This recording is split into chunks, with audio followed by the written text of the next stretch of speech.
This is the wireless fireworks 8Q firing system. Each unit runs on 4 AA batteries and has an external antenna.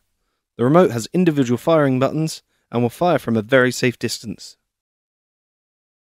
Number 11 on the remote will fire all cues simultaneously, and number 12 will fire them in sequence.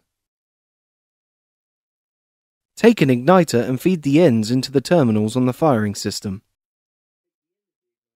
Take the end of the igniter and clip it onto the fuse on your firework. To test continuity, turn the system on, and the LED shows that it has a good circuit.